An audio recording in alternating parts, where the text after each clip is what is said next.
Hello everyone, welcome back to Zimist Coded. In today's quick Excel tutorial, I'm going to show you how to add page numbers in Excel, the simple way, the fast way, and the professional way. If you prepare reports, print documents, or export files to PDF, this little trick will save you a lot of time. All right, let's get started. To begin, open your Excel file.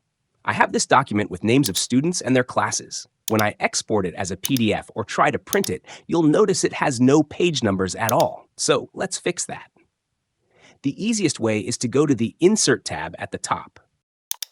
Inside the text group, look for Header and Footer and click on it.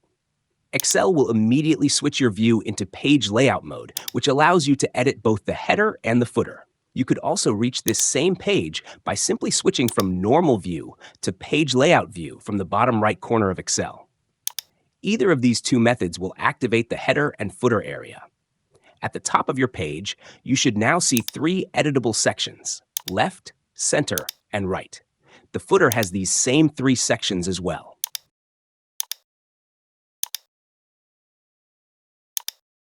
Click inside the section where you want your page number to appear. Once your cursor is inside, you'll notice a new tab appears automatically at the top called Header and Footer Tools, Design.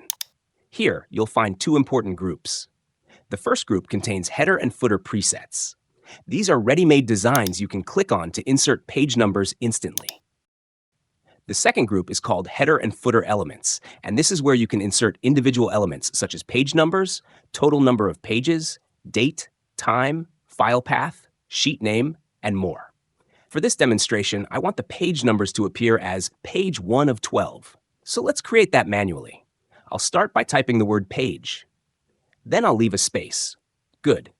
Next, I'll click on page number. You'll see a code appear, an ampersand followed by the word page inside brackets. That tells Excel to automatically insert the correct page number for each page. Now I'll press the spacebar again and type of, another space, and now click on number of pages. Perfect. Once you click away or export to PDF, Excel replaces those codes with real page numbers. And now you can see it beautifully. Page 1 of 12. You can also add other elements like the date or time if you want your document to look even more professional. Let's quickly export this file as a PDF to see the changes. And yes, the page numbering is now applied correctly throughout the entire document. And that's how to add page numbers in Excel. Super quick and very easy. If you found this helpful, don't forget to like, comment, and subscribe to Zimist Coded for more office tutorials, online tools, and productivity tips. See you in the next video.